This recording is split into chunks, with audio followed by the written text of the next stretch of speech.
जिन कामगारों ने बड़े ही प्रामाणिकता से जेएनपीटी में काम किया, उनमें से कुछ कामगारों की अभी मृत्यु हो चुकी है, मगर इन मृतक कामगारों के परिजनों को अभी तक उनका अधिकार नहीं मिल पाया है। मृतकों के परिवार वालों को उनके अधिकार समेत रोजगार भी मिले, इस उद्देश्य से जेएनपीटी प्रशासन के खिलाफ मंगलवार को जेएनपीटी कामगार एकता संघ तथा मृतक कामगारों के परिजनों ने उरण स्थित प्रशासन भवन के सामने सांकेतिक अनशन किया।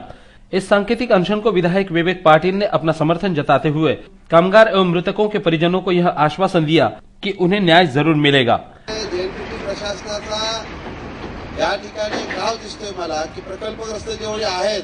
तेवढे मयत झाले आणि रिटायर्ड झाले की कोणीही प्रकल्पग्रस्त ह्या जेएनपीटी मध्ये राहणार नाही याचं प्लॅनिंग या ठिकाणी करण्याचा पद्धतशीरपणे डाव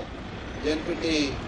प्रशासनाने घेतलेला आहे आणि तो नेमका डाव उधळून आपल्याला हाणून पाडावा लागेल आणि तो हाणून पाडण्यासाठी आज आपण उपोषण केलेलं आहे। जेएनपीटीने ते तसा निर्णय घेतला नाही तर जे आपल्याला आंदोलन करावं लागेल ते उग्र आंदोलन करावं लागेल आणि ह्या उग्र आंदोलनामध्ये मग त्या ठिकाणी कामगारच नव्हे, मयत कामगारांचे वारसच नव्हे तर पनवेल उरणची जनता त्याच्यामध्ये सहभागी झाल्याशिवाय राहणार नाही अशी ग्वाही या ठिकाणी मी देतो आपल्याला। आणि कोणत्याही परिस्थितीमध्ये हा जो न्याय आहे हा न्याय आपला प्रस्थापित झालाच पाहिजे, कारण जे कामगार लागलेले आहेत, जे मयत झाले त्यांच्या वारसाला त्या ठिकाणी तातडीनं हा रोजगार जो आहे किंवा काम जे आहे, नोकरी जी आहे ती मिळाली पाहिजे। ही जी आपली रास्त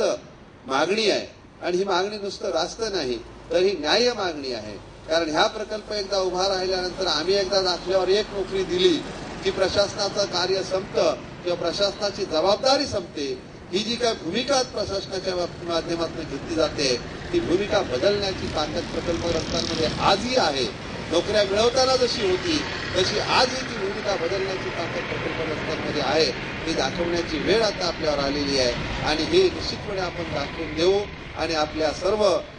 मयत कामगारांना श्रद्धांजली ही त्यांच्या वारसांना नोकरी मिळवूनच श्रद्धांजली देऊ अशी देखील ग्वाही या ठिकाणी आपल्याला देतो। इस दौरान मृतकों के परिजनों ने भी यह निश्चय कर लिया है कि जब तक उन्हें न्याय नहीं मिलेगा वो जंग जारी रखेंगे।